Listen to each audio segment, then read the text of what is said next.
Hare Krishna. Welcome to the Srimad Bhagavatam class. So let us get started. Thank you for joining.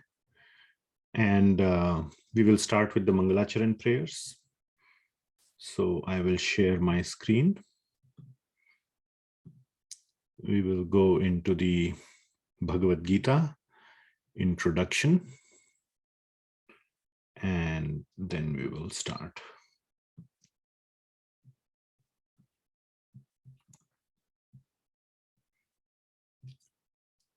Om Ajnanatimirandhasya Jnananjanashalakaya Chakshurunmilitam Yena Tasmai Shri Gurave Namaha Shri Chaitanya Manobhishtam Sthapitam Yena Bhutale Swayam Rupah Kada Mahyam Dadati Swapadantikam Vandeham Shri Guru Shri Yutah Padakamalam Shri Gurun Vaishnavamscha Shri Rupam Sagrajatam Sahagana Raghunathanvitam Tam Sajivam Sadvaitam Savadhutam Parijana Sahitam Krishna Chaitanya Devam Shri Radha Krishna Padan Sahagana Lalita Shri Vishakhanvitamscha Nama Om Vishnu Padaya Krishna Pristhaya Bhutale Shrimati Bhaktivedanta Swami Niti Namine Namaste Saraswati Devi Gauravani Pracharine Nirvishesha Shunyavadi Paschatya Desha Tarine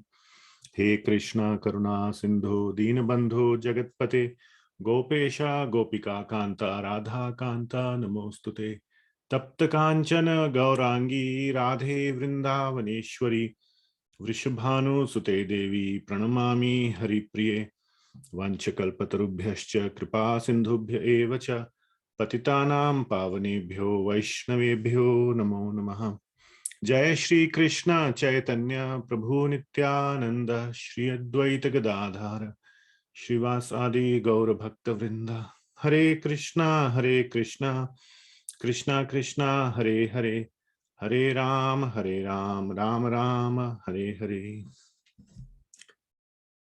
Srila Prabhupada ki jai. So now we will recite the invocation verses for Srimad Bhagavatam.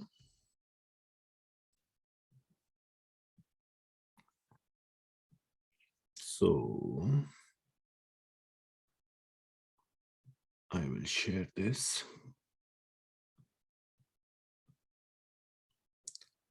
Okay.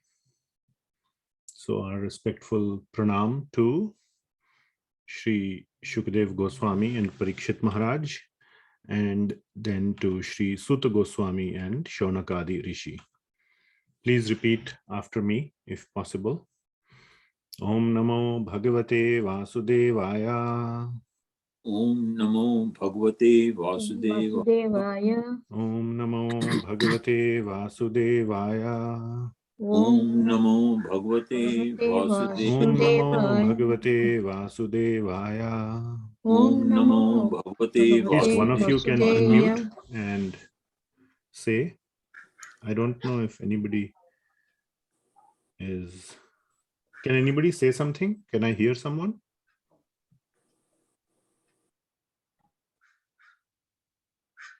Either my speaker is not working or something. We can hear you. Can you hear me? Yeah. Yes. Can somebody say something? Yes. We can hear, Prabhu. I can't hear anyone. Okay, now try saying something. We are hearing from you. Yes, we can hear you. Okay, Hello. now I can hear. Sorry, there was a problem at my side. Okay. So please repeat these verses if possible. Narayanam Namaskrityam Narayanam Namaskrityam Naram Chaiva Narottamam Naram Chaiva Narottamam Devim Saraswatim Vyasam Devim Saraswati Vyasam Tato Jayam Udiraet tato jayam वृद्धि रहे Nashtaprayeshu abhadreshu nashtaprayeshu bhadreshu भद्रेषु nityam bhagavata sevaya नित्यं nityam bhagavata Bhagavata sevaya सेवय bhagavati uttama shloke bhagavati Bhagavate Uttama uttamam Shloke bhaktir bhavati naishtaki bhaktir Bhakti bhavati Bhavati भवतिनैष्टिके krishnaya vasudevaya कृष्णाय Krishnaya vasudevaya Vasudevaya devaki nandanaya cha Devaki नन्दनाय Nandanaya च cha nandagopakumaraya Nanda Gopa नन्दगोपकुमाराय Kumaraya govindaya namo namaha. Govindaya गोविन्दाय Namo नमो नमः Namaha. Thank you. Srila Prabhupada ki jai, Srimad Bhagavatam. Okay, thanks so much. So we are on our last part of the discussion of Lord Rishabhadev's teachings. So Lord Rishabhadev, as we know, is an incarnation of Lord Sri Vishnu or Lord Sri Krishna. And last week we had stopped at verse number 25. So we had discussed last week's discussion very quickly was that a person who knows the spiritual truth cannot, out of his compassion, watch a ignorant person simply going towards hell or committing sinful actions and harming himself, which is not in his self-interest. So he speaks up. He tries to save or to warn such an ignorant person. Then the natural discussion is that what is the category of people that we can warn or whom we should try to correct? And then Lord Rishabhadev gives a very beautiful description of many categories of people who have other people under their care. And many categories were given, such as a father, a guru, a king, a very close friend or a very close relative. And in this way, a leader in society, etc., they must, out of their compassion, help other people to see the spiritual truth and to impart them the knowledge that they might be harming themselves by committing sinful actions due to their ignorance. So, then the question sort of turns into how do we advise them, or what is the advice that we give to them? So the advice that we give to them is to engage in bhakti of the Supreme Lord. So then the question becomes that where is the Supreme Lord? If we cannot render direct devotional service to the Supreme Lord, which is the instruction, instead of committing these sinful actions, we direct our energy to doing bhakti of the Supreme Lord, but the Supreme Lord is not present in front of us. How can we serve him? So there was a turning point in the discussion. Then Lord Rishabhadev says to his sons that you should serve Bharata Maharaja, the eldest son, because he is a great Vaishnava, a great devotee. So like that, the sons of Lord Rishabhadev are directed to serve a pure devotee of the Lord if the Lord is not present directly before them. Of course, the Lord can be worshipped through his various deities or various manifestations in the material world, but a very, very potent form of worship of the Supreme Lord or service of the Supreme Lord is to engage in devotional service of the devotees. So then we discussed into what are the various characteristics of a pure devotee. And we discussed that the pure devotee is very equipoised.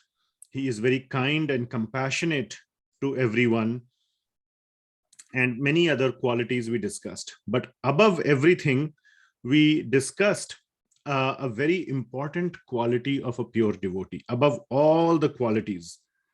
And anybody remembers what that quality is? Mood of goodness. Okay, mode of goodness. What else?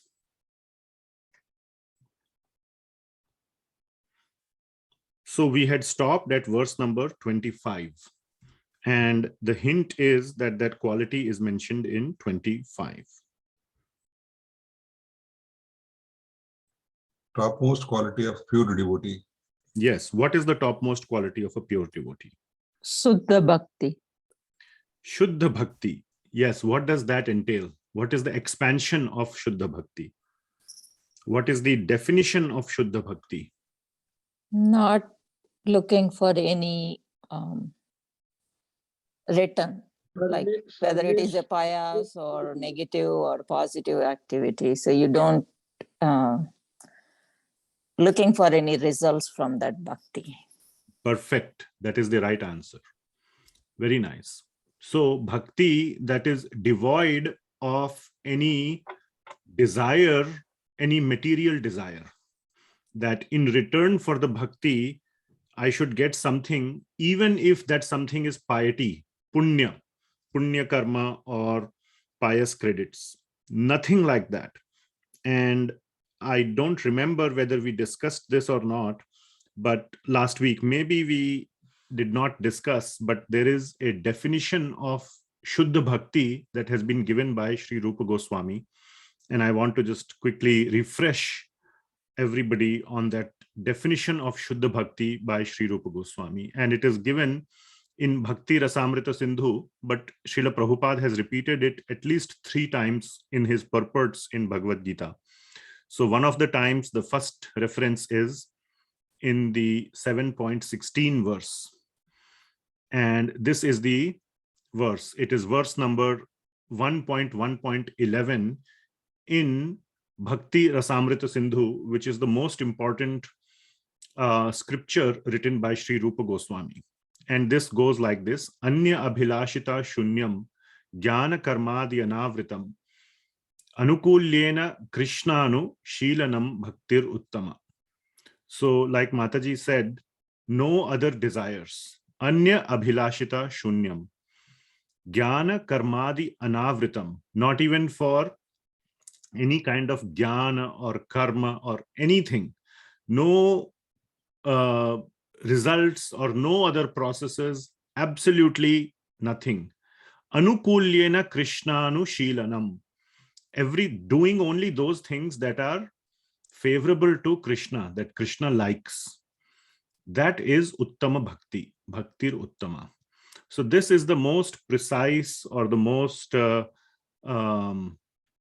accurate definition of Shuddha Bhakti.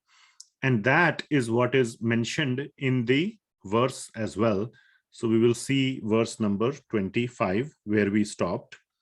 So we are going to our Srimad Bhagavatam, Canto 5, and we are on chapter 5.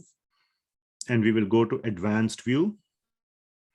And we will go to 25.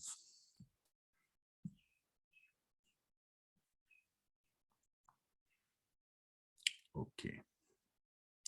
So this is where we had stopped, and we had recited this verse.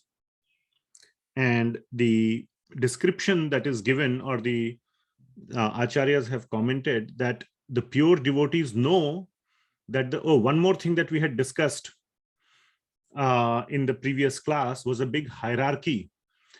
And Lord Rishabhadeva mentions that, there are all these in animals and plants and reptiles and humans, and then higher living species like Gandharvas and other, species. At the very top is Lord Vishnu.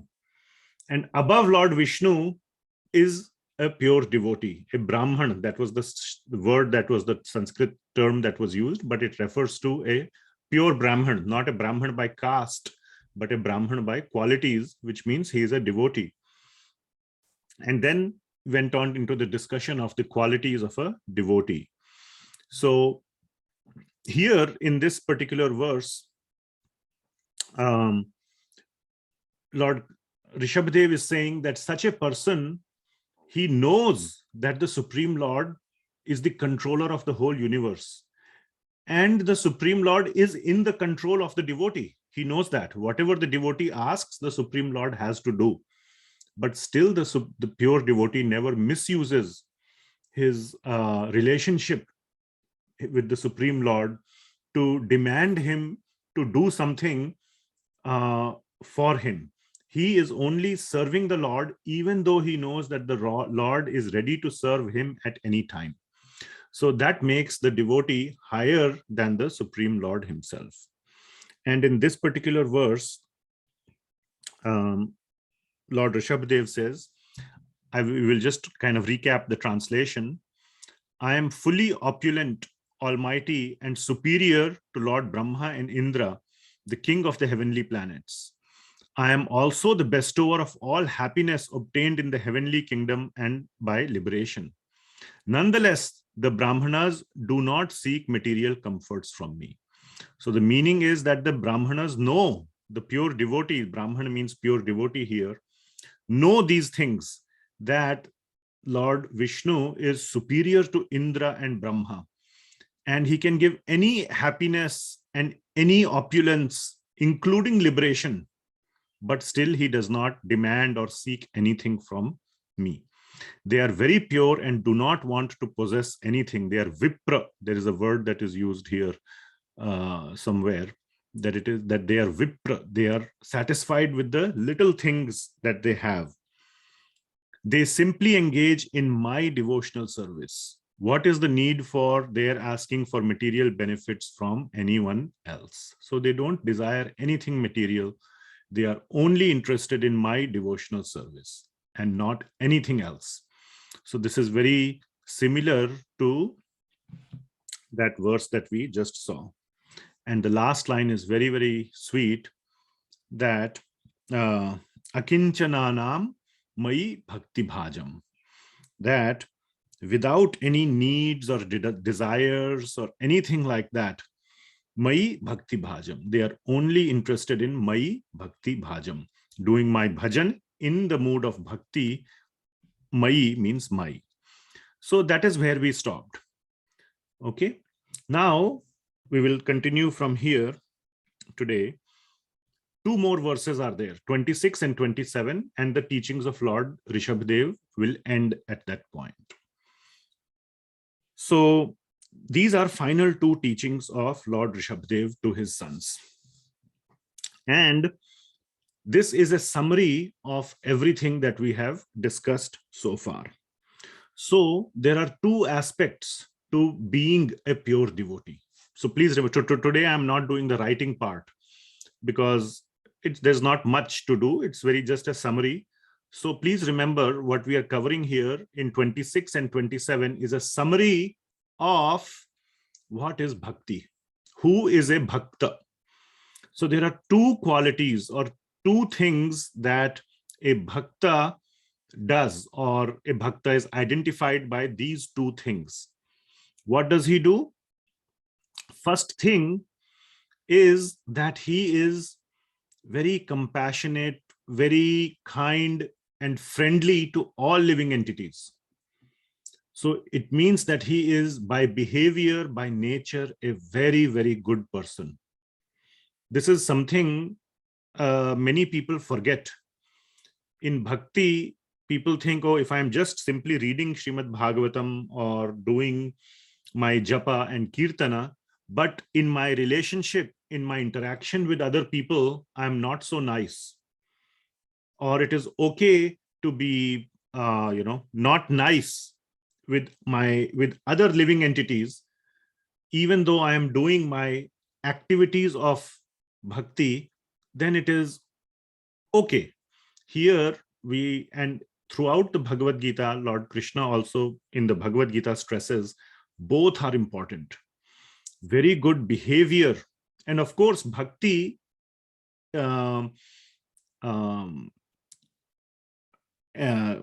nurtures good behavior. That is definitely true. But from our own effort, from our own side, also we have to put in effort to become a good-natured, a good behavior person.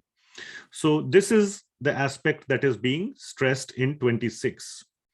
So we will read in our sort of usual manner that we have been doing over the last few weeks. We will read the verse.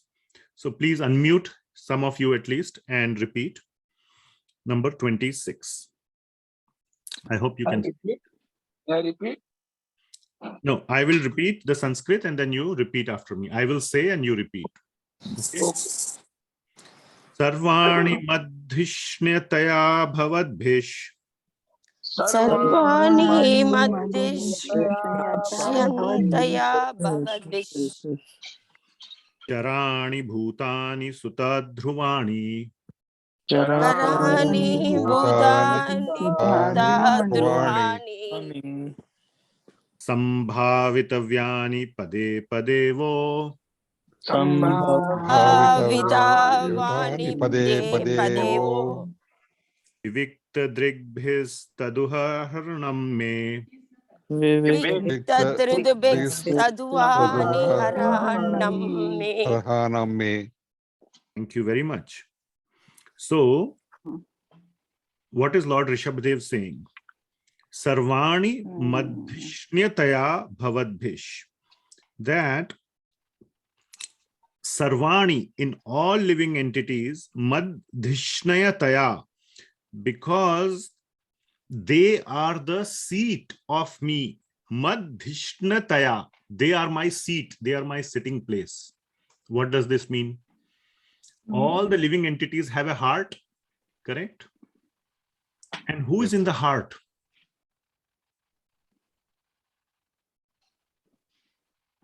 Paramatma. Paramatma, very nice. So the heart becomes the seat of Paramatma. If we see all living entities like this, what is being said here, that all the living entities carry the Paramatma in their heart. And that is how we must look at all the living entities. Please mute.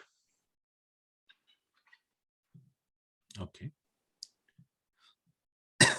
So we must look at all living. You should sarvani madhishnataya bhavadbhish. You must always look at everyone as my seat, which means look at everyone's heart as my seat, as my sitting place. What kind of living entities? Charani, Bhutani, Sutta, Dhrumani. Sutta means my dear sons. He's talking to his sons. So all the Bhutani, all the living entities, including Charani and Dhruvani. These are the two categories. Charani means moving and Dhruvani means still. You know the Dhruva, the pole star, it is still in the sky, it doesn't move. Other stars move at night. They all move around the pole star. So Dhruvani means the one who is sthir or not moving, which means the plants. So all the animals and all the plants you must see as my sitting place. And Sambhavita Vyani pade padevo. At every step, pade pade, you must respect them. You must never disrespect them. You must respect them at all times. Vivikta drigbhis taduha arhanam me. That knowing that I am sitting there, you should respect them, and like that you will respect me. So by respecting them, your respect reaches me. So you cannot just respect the deity in the temple but disrespect others. That is inconsistent. That is like respecting your friend in the morning and disrespecting him in the evening, in the time scale. Similarly, in the other dimension, you cannot respect the God in the temple and disrespect the God in the heart of others. It's the same God, same Paramatma. Okay, so then it is consistent. Otherwise, you are being inconsistent in your respect to God. So that is the first point. Now, there are many teachers, spiritual teachers. I have heard lectures of many teachers like this, or few of them, who only focus on this point, that respecting everybody or the Paramatma in everybody's heart is enough. There is no need to go to the temple and respect or worship the deity. That is also incorrect. They point to this verse in the Bhagavatam, and there are other verses also. For example, in 3rd canto, by the instructions of Kapiladev to his mother Devahuti, there are many points like this, that one should worship or one should look at the Paramatma in everyone's heart. That is very correct. So it is not either or, it is and. You just cannot say that I will only worship the living entities as the Paramatma within the living entities, but there is no need to go to the temple and worship the deity, the Archa Vigraha. That is wrong. On the other hand, you cannot just say, oh, I am such a good temple goer, temple worshipper. Outside the temple, I can treat others as I please. That is also not correct. So it's not either or, it is both. So this verse is talking about the one aspect. The second aspect is given in the next verse, number 27, which is to engage in bhakti of the Supreme Lord. So before we go there, could somebody please read the translation of number 26? Let me see. Would anybody like to volunteer, or I can request someone? I can read. Yes, Mataji, please. My dear sons, this one. My dear sons, you should not envy any living entity, be he moving or non-moving, knowing that I am situated in them. You should offer respect to all of them at every moment. In this way, you offer respect to me. Thank you, Mataji. Thank you so much. So that is the essence of the 26th verse. Now comes the 27th verse, which says, perform direct bhakti to me. Engage in direct bhakti of me. So this is more direct. The previous one was a little bit indirect, because you are worshipping the Lord through the Paramatma expansion within every living entity, moving or non-moving. So 27. So let us recite this. So some of you or all of you could unmute perhaps, and we can recite this. I will lead and follow. Mano vacho drik karana ihatasya.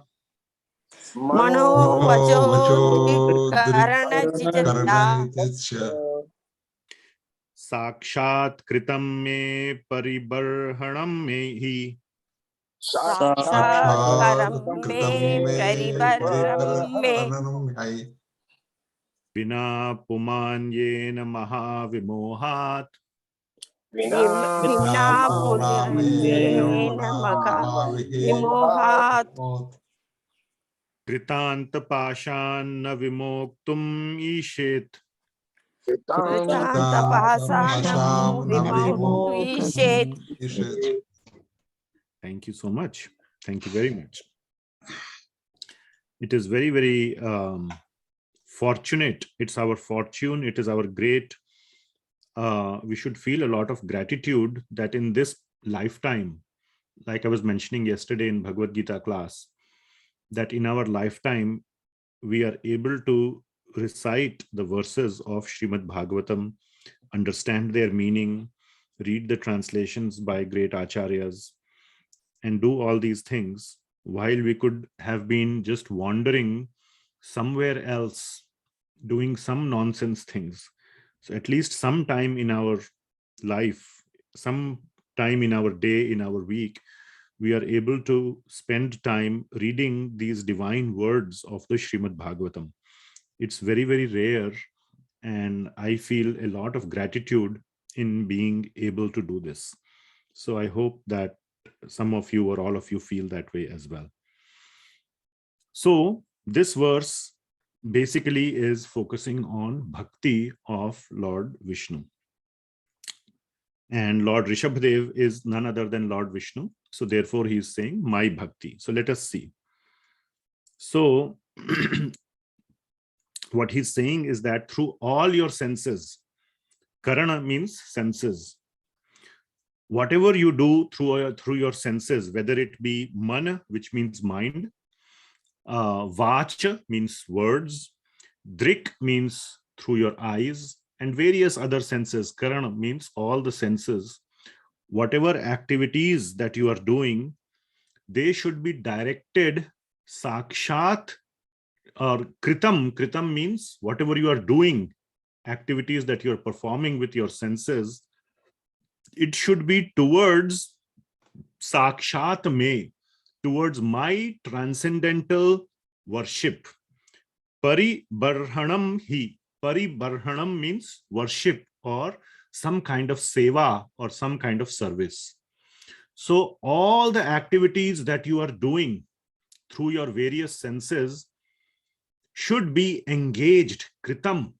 The word kritam is a direct word of some action. Krita. So you have to, there is a direct focus on action, or through our senses, the activities that we are doing, to direct those to sakshat me, to my divine worship. Pari barhanam hi. So whatever activities we are doing, so this is very similar to the verse yad karoshi, yad in Bhagavad Gita 9.27, which we have seen, right? Let us open Bhagavad Gita 9.27, very often, very quoted verse. 9.27. Yad karoshi, yad ashnashi, yad juhoshi, dadasi yat, yad tapasyasi kaunteya, tad kurushva mad arpanam. So this is one of the verses that we ask to memorize as part of the Bhakti Shastri course. You have to memorize the verse and the Sanskrit and the English translation. Whatever you do, whatever you eat, whatever you offer or give away, whatever austerities you perform, so all these are actions performed by the body. Doing, eating, giving with the hands, austerities performing with the whole body, whatever you are doing, do that, O son of Kunti, as an offering to me. Mad arpanam. Tad kurushva mad arpanam. Do that, kurushva. Again, the word kuru. Kuru means doing, kurushva. The same word is here, krita. Sakshat kritam me paribarhanam hi.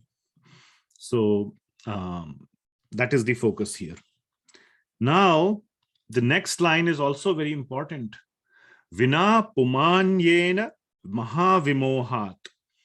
Otherwise, without this, one will remain in mahavimohat. He will remain in this world of illusion, mahavimohat. The illusion that my happiness is in this material world. Money, my family, my own body, whatever it may be, my happiness is coming from these objects. That is the moha we are in. That is the illusion we are in. And we all know that is an illusion. Our body betrays us many times. We are young. The body by age is young, but it catches diseases and it disintegrates quicker than we expect. Some people have long life. Many people, don't have long life. Their body disintegrates due to some reasons, faster, diseases, whatever. And family and friends, they also desert.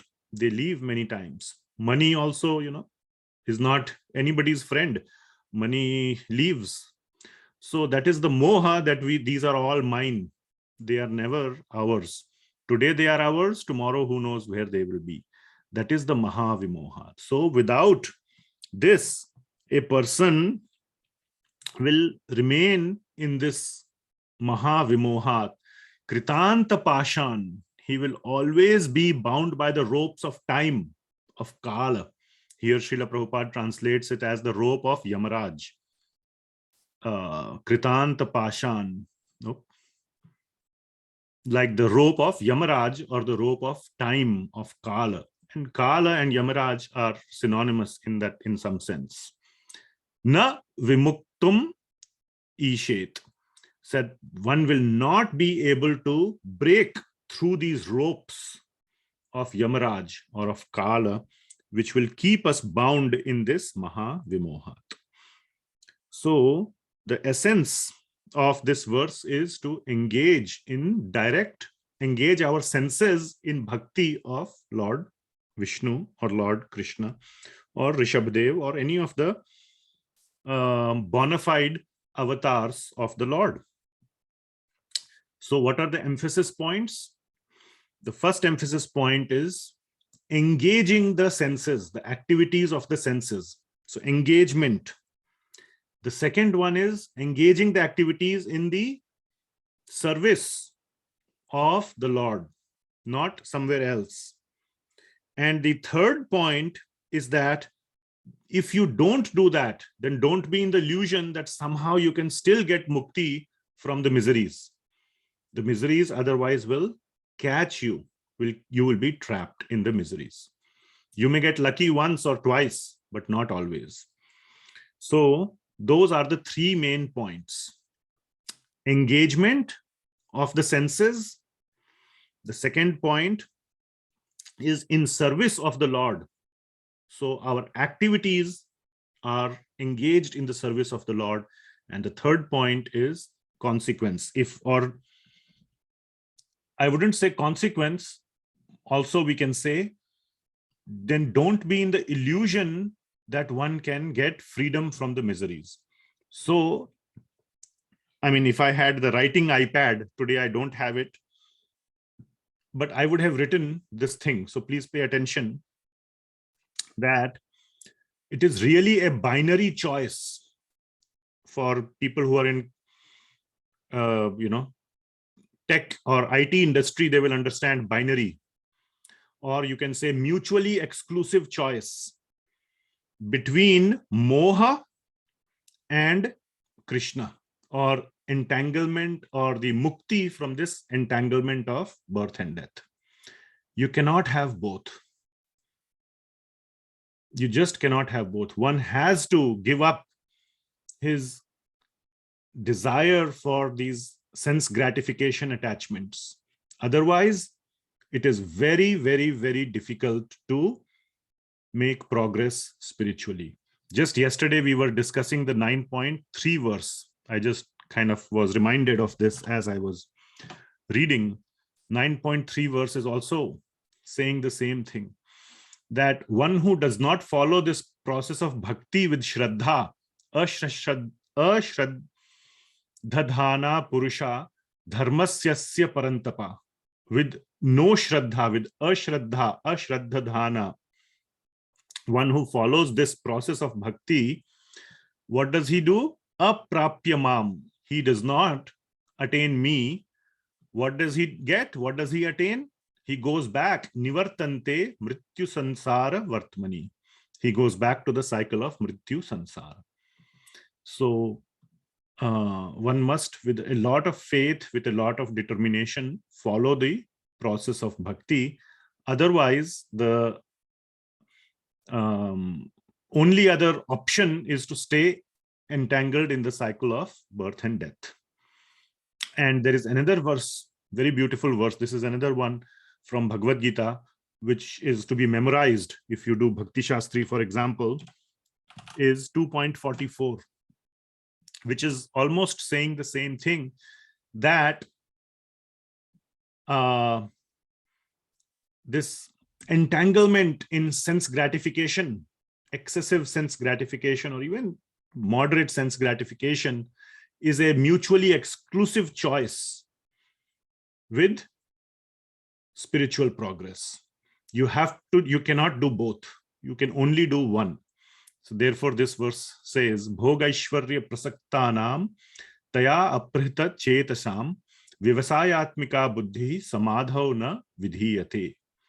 That those who are too much engaged in bhoga and aishwarya, bhog of aishwarya, or too much, who derive pleasure from their opulence, from their riches, or from whatever possessions they are, lucky to have right now. They may not get it again, but right now they have it, they become proud. They become too attached to those temporary possessions. That is bhog aishwarya prasaktanam. Very, very attached to their temporary whatever they have received. And like I was just getting reminded of an example. One of my, I knew two people. One was a rich guy, one was a poor guy. I won't go into the details. The rich guy was going on a long vacation or something. He had a BMW car. He gave it to his poor guy, this other guy who only had some very simple bicycle or something. He knew how to drive a car. He gave it under his care. That, okay, you keep my car, you can use it or whatever. You take care of it for 1 month. When I will come back, I will take it. Like a temporary car. And this fellow, all the time he was showing off the car. He would go to every place and park the car, in the front and, keep idling, whatever, showing. You just get the sense. Again, maybe this is a made up story. I'm not going to say. But the point is that that's the mentality. It is temporary. It's not even ours. But momentarily we are caretakers and we become so much proud with the possession. For such people, vyavasatmika, vyavasayatmika buddhi, that the fixed determination in spiritual progress, in samadha means to go towards the spiritual destination, na vidhiyate, does not take place. So basically it is saying for people who have chosen bhoga aishwarya prasaktanam, they are automatically rejecting the spiritual progress. So it is a mutually exclusive or a binary choice. You cannot have both. You can have only one. So that is the meaning of this verse also, that unless our senses, mano, vacho, drik, karana, ihatasya, sakshat kritam me paribarhanam hi. Unless we do this, then vima pumanyen maha vimohat kritanta pashan vimoktum ishet.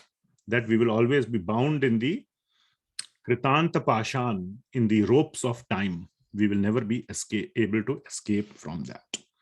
So that is the discussion on these two last verses of Srimad Bhagavatam's this particular episode. So to summarize, two things, both things are important. Being a very, very gentle, compassionate, kind, friendly person to all living entities, which means looking at every living entity as, or in every living entity's heart, we should see Paramatma.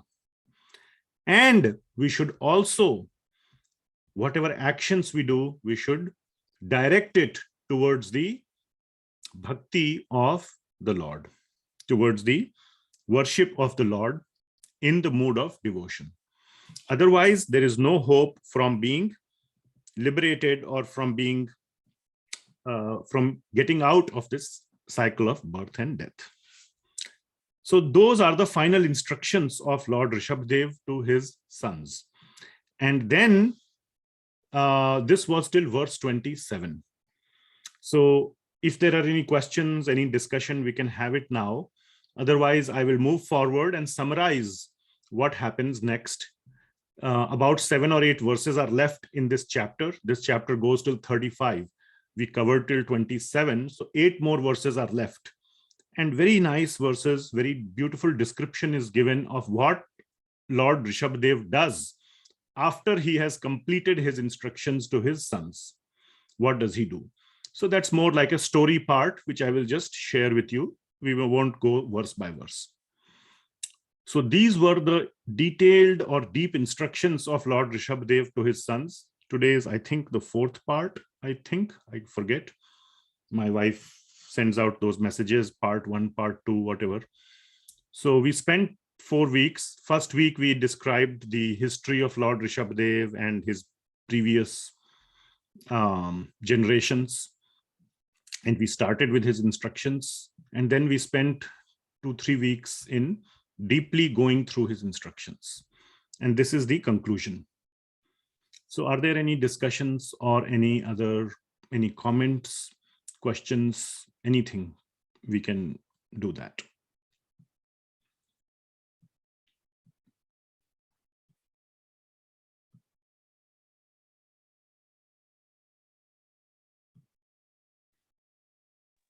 If not, yes, Hare Krishna. I just remember too when you talked about, or Lord Rishabhadeva talked about worshipping only worshipping the Paramatma, or rather worshipping the Paramatma, but not the living entity.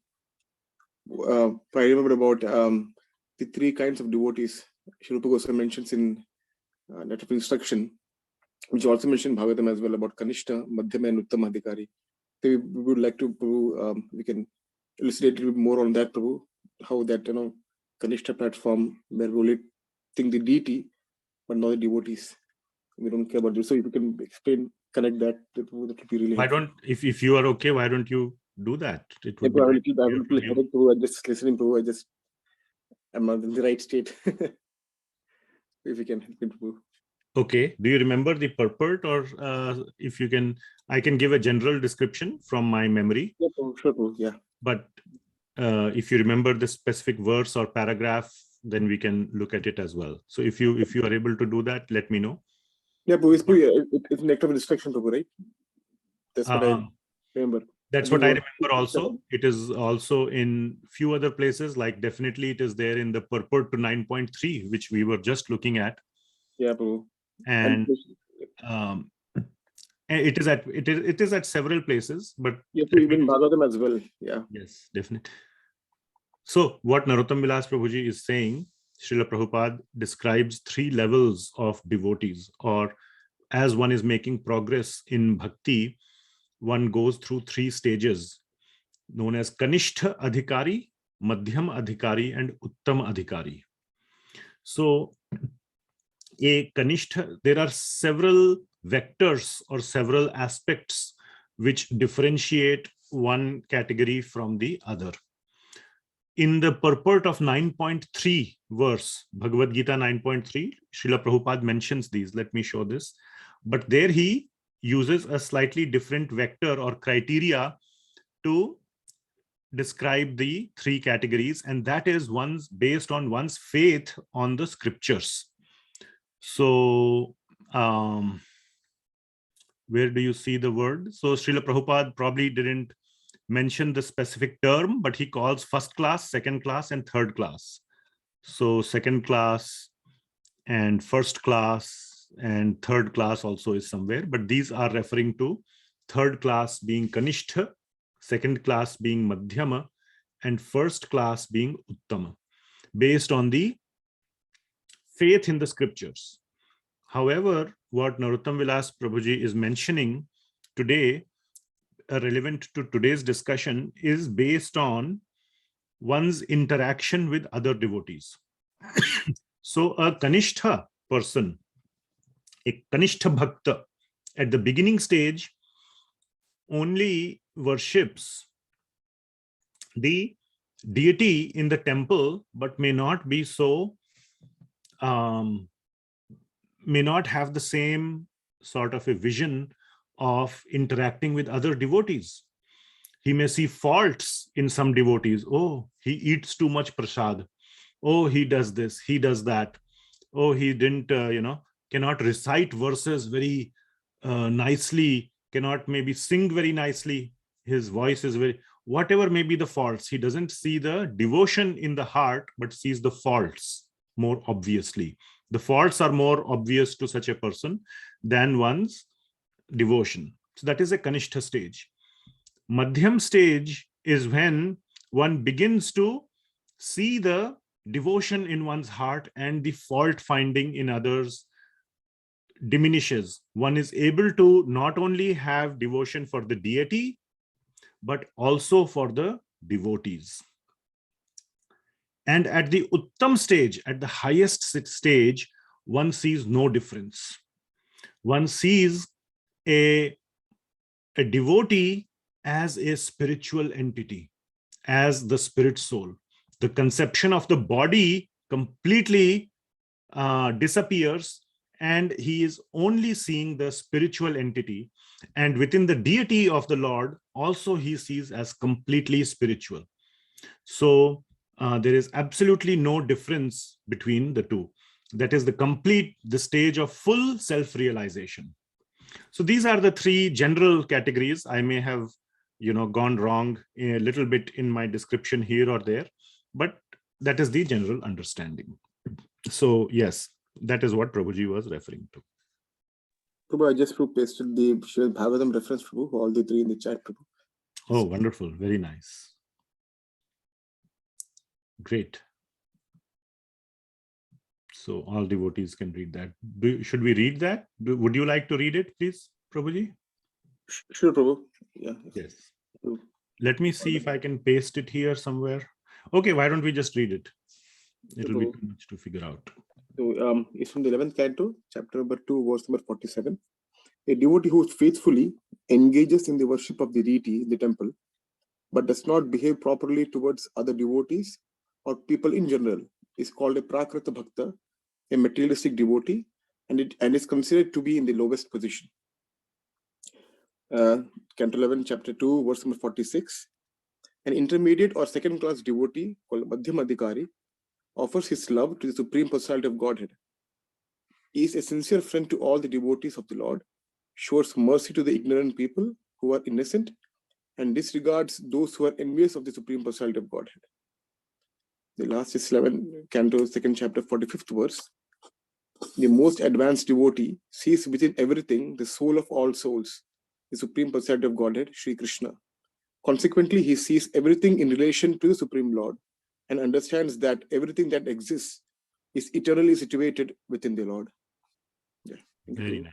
Thank you. So, yeah. So I hope you can understand. It's the same thing from the Srimad Bhagavatam, like we discussed earlier. Prabhuji, I have one comment. Narottama Vilas Prabhuji says, that is absolutely correct. Yeah, in a sense, most of the people are like that.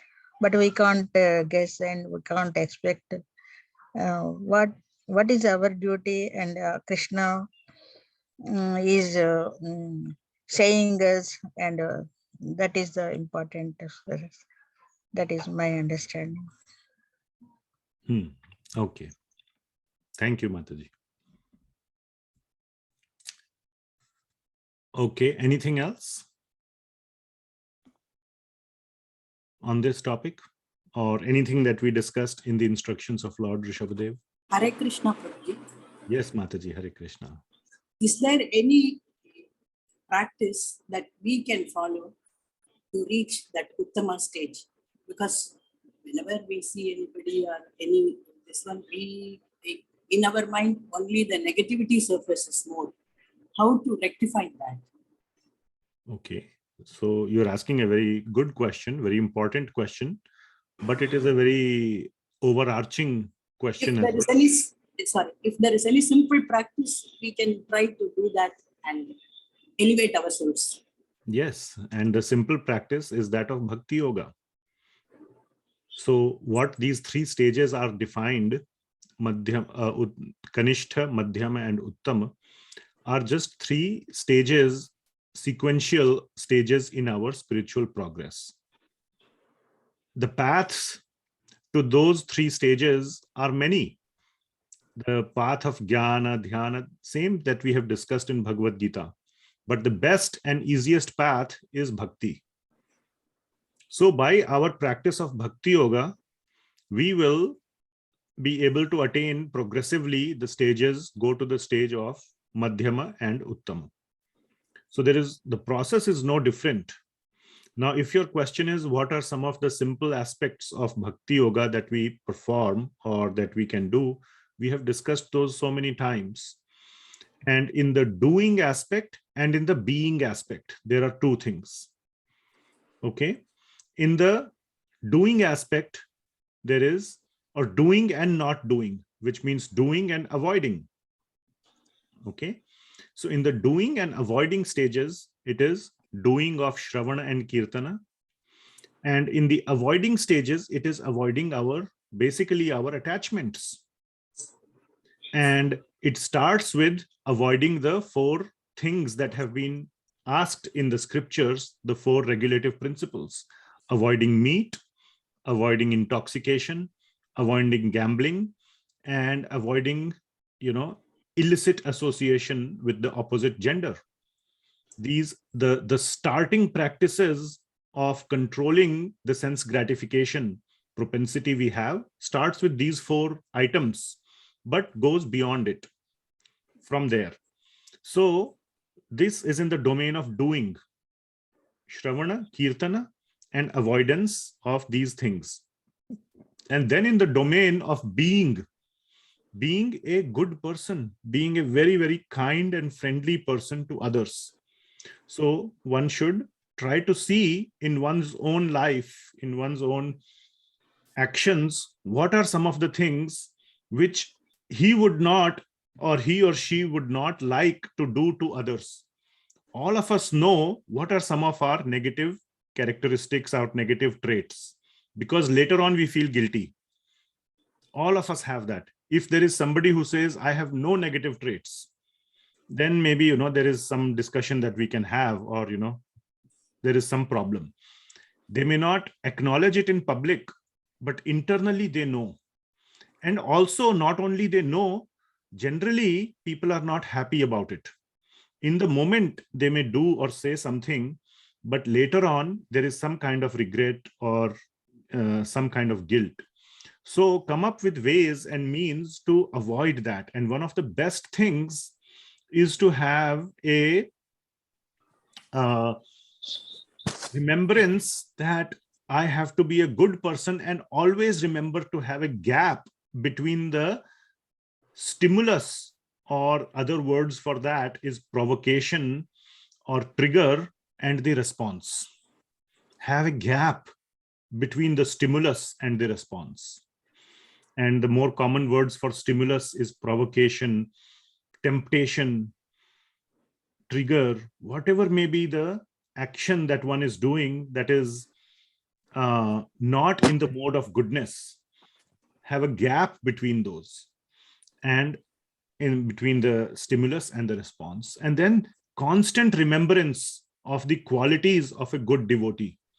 There are so many qualities of good devotee that are given in Bhagavad Gita, and one should remember those qualities and always strive, always measure himself that am I making progress? So let us say, if you get very angry, every time you get very angry, let us say you throw things. If you get angry, you just break something or you throw something. Every time you do that, note down the date and time when you did it in a diary, private diary.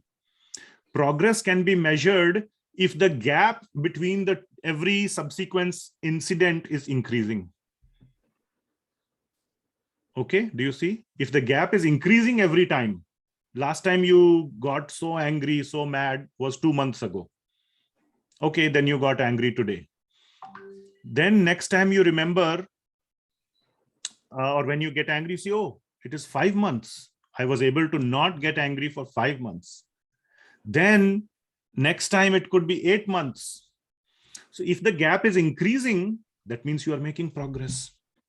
If it is almost the same, then you must do something about it. And definitely it should not become less. That means you are deteriorating. So these are some basic things that you can do to become or come to the mode of goodness. And in the domain of doing, we discussed the things that one can do in terms of bhakti. And Shravana, or reading or hearing, is a very, very essential aspect of bhakti in terms of doing. And not only passive reading. Passive reading is very slow and very gradual. We have discussed this several times. One must have very invested reading.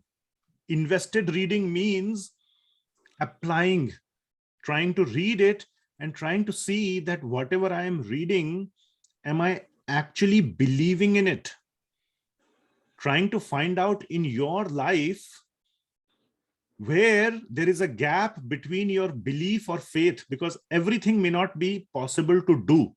For example, believing that Krishna is the supreme person. Yesterday, we spent whole 2 hours in Bhagavad Gita class just on one verse, Shraddha. And I gave so many examples from Amazon.com and all that of the examples of ashraddha. And many people raised their hand and some said that, yes, I have that problem. I have that problem. Now, there is nothing you can do. It's not a domain of doing about, do I believe Krishna is the supreme person or not? It's purely in your heart. So that constant contemplation, whatever you are reading, contemplation about it, that do I really believe in it? And where are the gaps? And trying to address those gaps by associating with devotees, by asking questions, by this kind of paricharcha. A very good way of reading Bhagavatam is in association. That's why a very nice program, or the sort quote unquote name that was given by Bhakti Vinod Thakur was called Bhagavat Charcha. Instead of just Shravana, Charcha, but not Charcha as a speculation.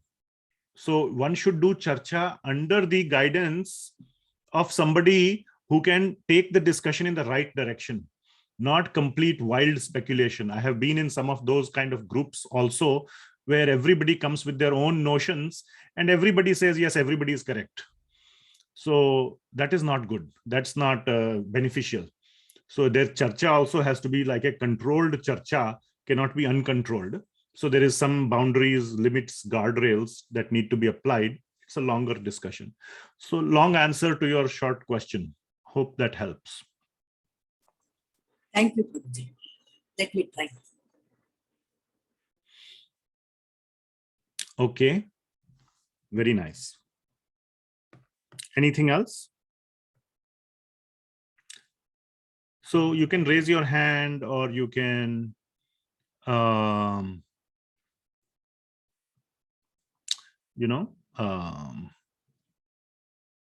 speak up whenever you want, like, just unmute yourself or ask. So let's move forward. Verse number 28 to 35, that what happened, or what are the after this discussion was over, what did Lord Rishabhadeva do? So then Lord Rishabhadeva concluded his instructions, and one thing that is mentioned in the verse, and Sri Vishwanath Chakravarti Thakur brings out this point. In the next verse, number 28, Lord Vishwanath Chakravarti Thakur, or the translation of the verse is that all the sons were highly elevated spiritually.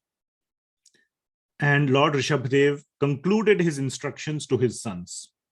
Then one can ask the question, if the sons, all his sons, were so highly elevated spiritually, why did they need the instructions? What's the point of educating somebody who is already very educated? And in the very next line of the verse in Srimad Bhagavatam, Shukadeva Goswami answers that question, that through the instructions to his sons, he was instructing all the other audience that was listening. And among that audience were many sages and rishis in the ashram. If you remember how the story started, Lord Rishabhadeva was wandering on the planet along with his sons. And then they found this hermitage. And they thought they will sit down and listen to the instructions of the rishis. But the rishis identified Lord Rishabhadeva as the Supreme Lord, and they said, no, no, no. There is no point in you listening from me or us. We want to listen from you. So they put Lord Rishabhadeva on the seat, on the main seat, on the speakers, gave him the mic, so to say. And he started speaking. So it's not just his 100 sons that were listening. there were the whole group of rishis and other audience that was also listening, and he was instructing them through his sons. So there is also a very nice example that many devotees give, that when a mother or when a lady has to teach something to her daughter-in-law, right? She never says, oh, to her daughter-in-law that you must do it like this. In front of the daughter-in-law, she will tell her own daughter, you should do it like this. That is a better way. Then the daughter-in-law doesn't feel like she is being criticized or she is being corrected. But if it is the daughter-in-law is intelligent, she will get the message. And the mother is only directly talking to her own daughter. So the relationship between the mother and daughter-in-law, or mother-in-law, daughter-in-law relationship, is the most complicated, most delicate relationship that exists. So that is not impacted. So that is something that we have heard from many devotees. And there is a very beautiful example directly from the Bhagavatam here, that Lord Rishabhadeva instructed the whole audience through the medium of instructing his sons. So that is one point, important point to be noted. Then Lord Rishabhadeva, after finishing his instructions, he coronated Bharata Maharaja. He made Bharata Maharaja the king. He installed him as the king, and then he left the kingdom. So he leaves the kingdom, and not only just leaves the kingdom, he leaves the kingdom in the form of a avadhoot. Avadhoot means like a madman, so that he can, nobody would disturb him, nobody would come in the way of his own sadhana or his own devotional service. So like that, he went around the whole world. And very nice description is given of that in the next several verses, that he went through many places just like a avadhoot. He pretended to be blind and deaf and dumb, and like a crazy person.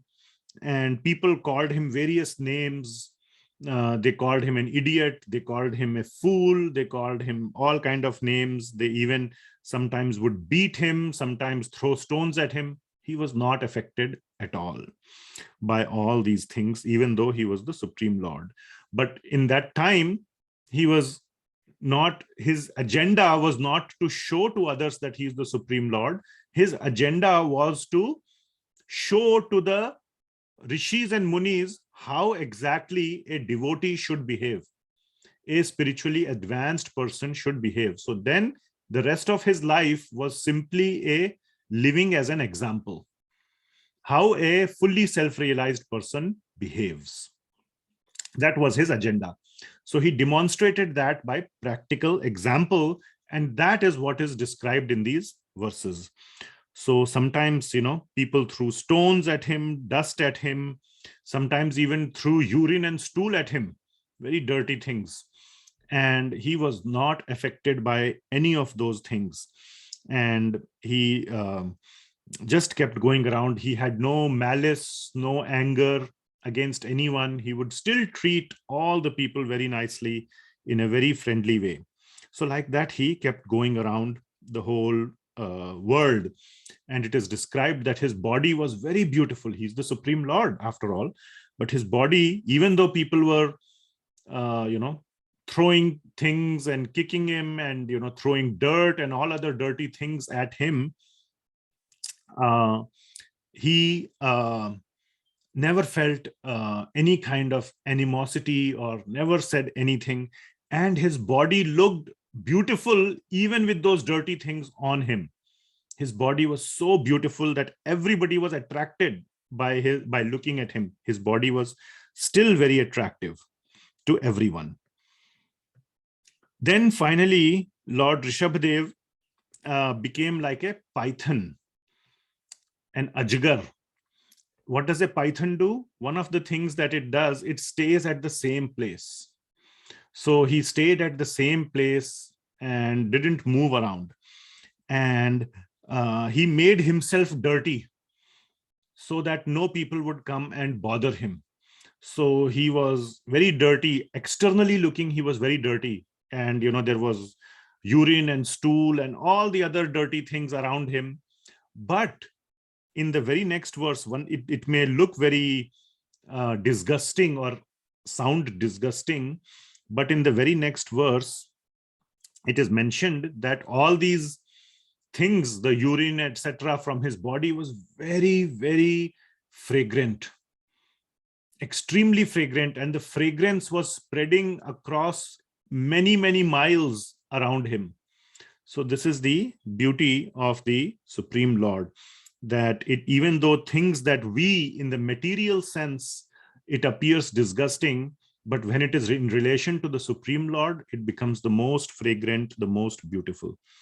So the word that is used is that it is saugandhya.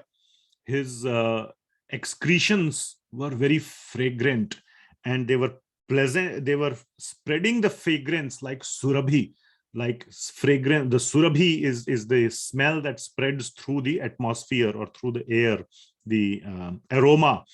So that aroma was spreading throughout the place where he was residing. So like that, he was residing, and finally the last verse is that the Lord Rishabhadeva is the expansion of Lord Krishna himself, and like that he spent his time absorbed in his own meditation, in his own sadhana, to set an example for other devotees. So like that the chapter ends. The next chapter is also very beautiful. I'll quickly summarize the next chapter. We won't go through it in full detail, but the next chapter is summarizing his passing away. So Lord Rishabhadeva continues in this way, and by example teaches the yogis and the various other practitioners of how to lead this kind of a life. One very important thing that comes up, Parikshit Maharaja asks that Lord Rishabhadeva went around like this, and he had a lot of mystic powers, lot of siddhis. Of course, he's the Supreme Lord. So why did he continue to just behave like a madman? When people were throwing things at him and, disrespecting him, for either to repel them or to do something, or to make them feel that he is somebody superior, he could have used his mystic powers. Okay, he could have shown them that, some form, or he could have done something to make them feel that, oh my God, he's a very advanced person, let's not mess with him, or so that people can also be inspired to worship him for whatever reason. Why couldn't he use his mystic powers? Now, this is a very important learning that is provided in the next chapter, that those advanced yogis, not bhakti yogis, but especially those who are ashtanga yogis, who follow the process of ashtanga yoga or dhyana yoga, which is given in the 6th chapter of Bhagavad Gita. When one does that, one attains various kinds of siddhis or mystic powers, like, becoming invisible, or floating in the air, becoming big, like Hanumanji became big, or becoming very small. Hanumanji became small also when he went to Ashok Vatika, isn't it? He became very big when he had to jump the ocean to go to Lanka. He became so big. So like that, you can change your, all these siddhis. One can remain underwater for very, very long time. So these are mystic powers then one can attain. So the instruction here is that one should never, even the process of Ashtanga Yoga is not just to get the siddhis. The siddhis are a byproduct. The main goal of Ashtanga Yoga is self-realization. The siddhis that one gets could become a means for sense gratification. So one should never use the siddhis.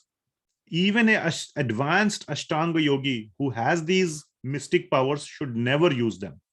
ever, because the mind is so unreliable that when one begins to get some benefit from these siddhis, then one's mind could become attached to the sense gratification. And then one can be deviated from the spiritual path of yoga and go into sense gratification. So he says that to set the example, Shukadev Goswami is describing to Parikshit Maharaj, he never used any of his mystic powers afterwards, just to set an example for the rest of the world.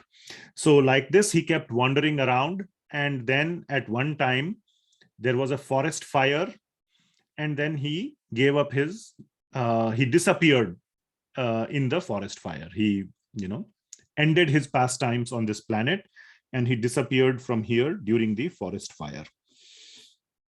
So that is the end of the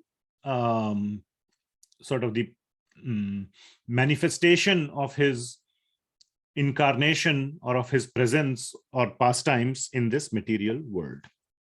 And then finally, there is a very, very beautiful verse in the Srimad Bhagavatam, and I want to show that verse. So where is that? It is the 18th verse, and I just want to give a brief context about the 18th verse in the Srimad Bhagavatam of next chapter. So let me share that. And let me see. There are some comments in the chat. Okay. I see some comments from Narottam Vilas Prabhu. I will take care of those. So, what was I saying? Yeah, Canto 5, chapter 6. So, we will go to the 18th verse. Very, very beautiful verse and very, very important verse, this 18th verse. So, let me explain the context behind this verse. Okay. So,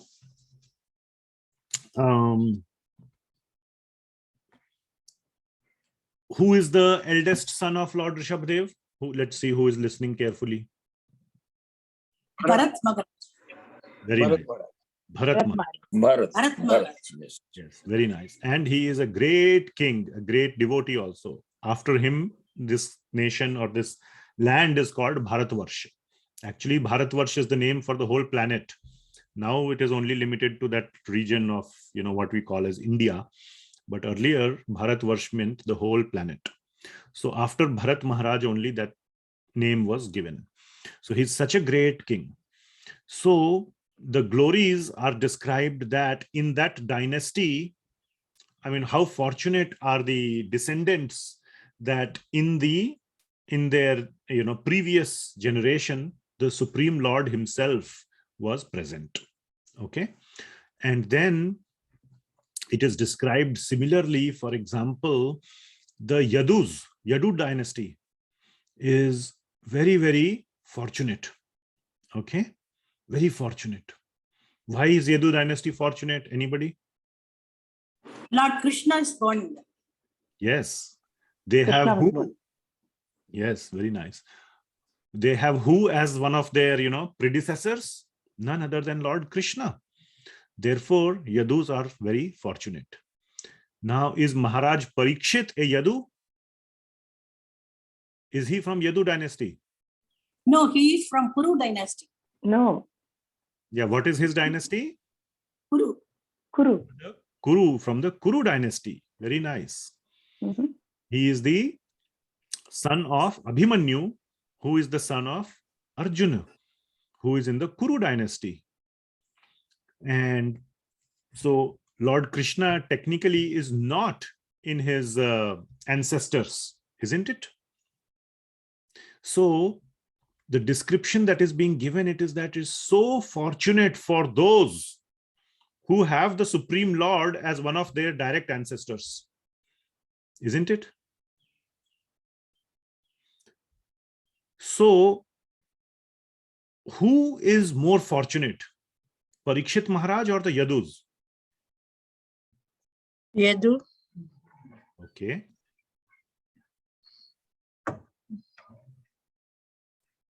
How many of says Yadus are more fortunate?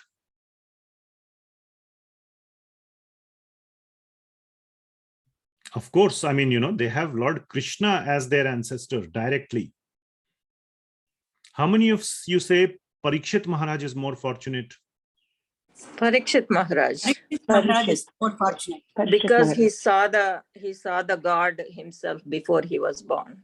Well, Yadus also saw the Lord.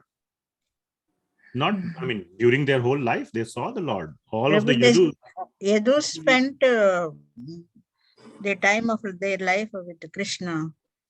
Yes. That is very glorious Even, and very lucky. Yes. It is given in the Srimad Bhagavatam 10th Canto that from Mathura, where all the Yadus were there, he transported all of them to Dwarka. He constructed this new city called Dwarka in the middle of the ocean and transported them there. And then afterwards, he went and lived there. And every day, all the Yadus were able to see Lord Krishna. So they were very fortunate. But who is more fortunate? Parikshit is more fortunate because he saw Lord when he was in inception. And not only that, he could hear the entire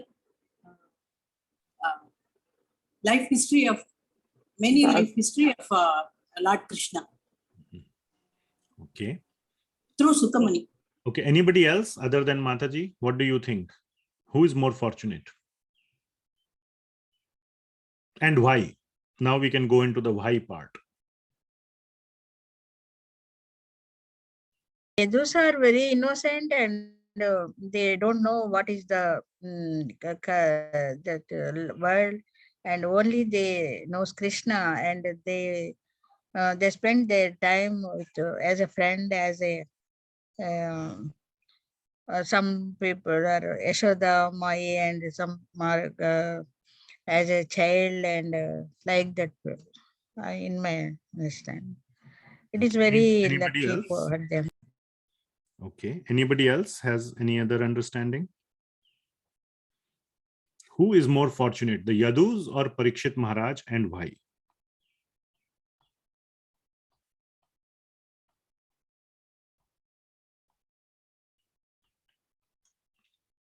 Parikshit Maharaj, since he was saved from death. Okay.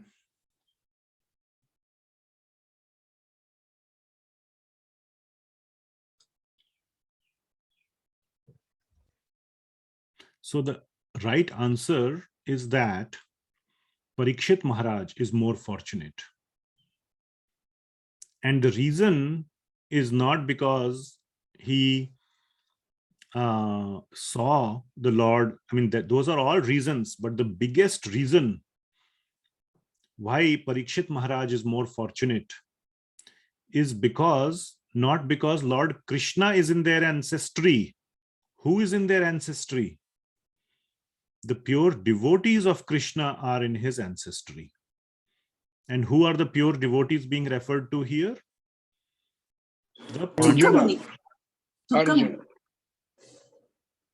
The Pandavas, Mother Kunti, and so many other pure devotees, mainly the Pandavas and Mother Kunti, are in the ancestry of Parikshit Maharaj and Uttara, his mother, and his father.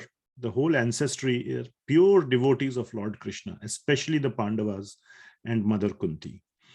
So because of that, it is more fortunate that Parikshit Maharaj is more fortunate. So having pure devotees in your ancestry is far bigger fortune than having the Supreme Lord in your ancestry. That is the point.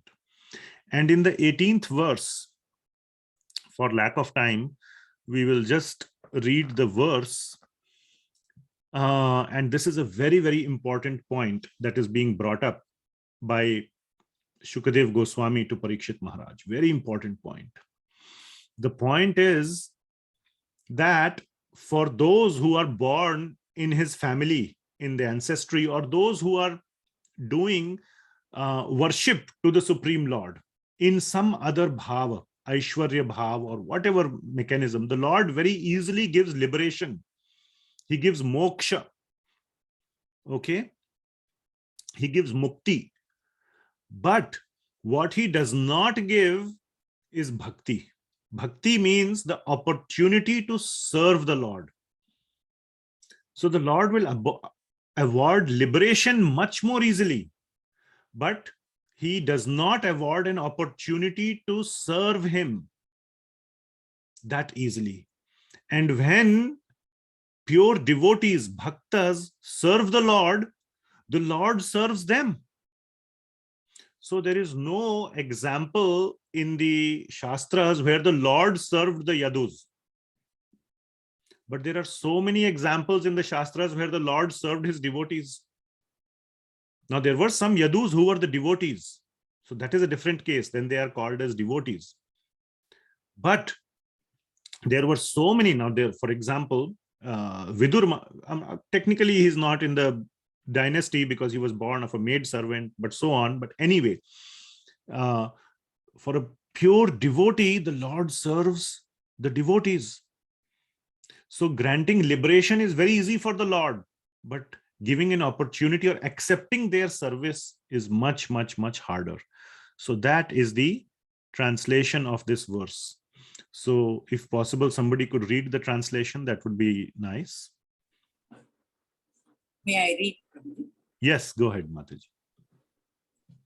Sukadev Goswami continued, my dear king, the supreme person, Mukunda, is actually the maintainer of all the members of the Pandava and the Yadu dynasties. He is your spiritual master. It's hiding here. You have to raise it. Okay. He is your spiritual master, worshipable deity, friend, and the director of your activities. To say nothing of this, he sometimes serves your family as a messenger or servant. This means he worked just as ordinary servant do. Those engaged in getting the Lord's favor attain liberation from the Lord very easily, but he does not very easily give the opportunity to render direct service unto him. Thank you, Mataji. And to the Pandavas, Lord Krishna gave the direct opportunity to render service to him. The Pandavas rendered so much service to Lord Krishna, so much service, and that opportunity was given by Lord Krishna. If Lord Krishna does not want, and if he does not desire, he may not give an opportunity to anybody to render devotional service to him. In some sense, we are getting this opportunity to read Srimad Bhagavatam, and that also is being given by Lord Shri Krishna to us. So ability to read Srimad Bhagavatam, get together and read Bhagavatam, is also available to all of us because of the mercy or of the desire of Lord Krishna. So we should feel a lot of gratitude for that as well. So for pure devotees, therefore they are more fortunate because Lord accepts their service. Liberation he can award much more easily, but accepting their service is much harder. And when he truly accepts the service of his devotees, he then reciprocates by serving them, by becoming their servant, like a charioteer, like a driver, like a messenger. So many times the Lord becomes a servant of the devotees. So that is the beauty of devotional service. So in that spirit, of getting the opportunity of reading Srimad Bhagavatam, Narottam Vilas Prabhu pointed out that he runs a daily gathering every evening to read Srimad Bhagavatam. So you can contact him and you can get an opportunity to read Srimad Bhagavatam every day. So we will end here our discussion of, so we concluded the discussion of the 5th chapter of Srimad Bhagavatam, Canto 5, Chapter 5. And also I gave a summary, very quick summary of Chapter 6 as well. Now I'm thinking what to cover next. So we'll have to start a new topic next. And I am thinking, unless anybody has another suggestion or strong desire, my thinking is to continue next few chapters are the story of Bharata Maharaj. Very, very interesting and very instructive story. And a lot of instructions are available in the pastime or the Leela of Bharata Maharaj, the son of Lord Rishabhadeva. How he rules the kingdom, then how he gives it up. He also gives up the kingdom, does devotional service. During his devotional service, he gets attached to a deer. And then at the last moment of his death, he remembers the deer. And because of remembering at the last moment the deer which he was so attached to, he becomes a deer in the next life. Yam yam vapi smaran bhavam tyajyatyante kalevaram. This is the verse after the anta kale cha mameva smaran muktva kalevaram. Yah prayati samad bhavam na asti atra samshayaha. That if you remember me, you will attain my nature, mat bhavam. But whatever else you remember, yam yam vapi smaran bhavam tyajyatyante kalevaram, at the time of tam tam evaiti kaunteya, that kind of body you will get, whatever you remember. Yam yam vapi smarana bhavam, whatever bhava you remember. So he was remembering his bhava, his attachment to the deer. Tam tam evaiti kaunteya. He became a deer. And then what happens next and all that, very interesting story. I'm thinking like that. So I hope that is okay with everyone. Is it?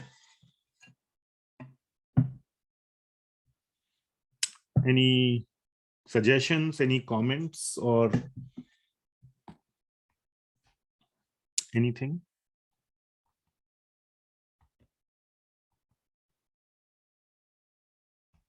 It will be nice.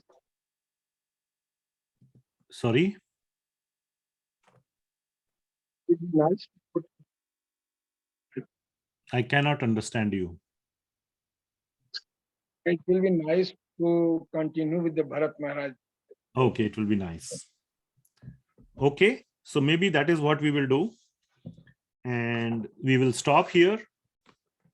Any last questions, comments, anything?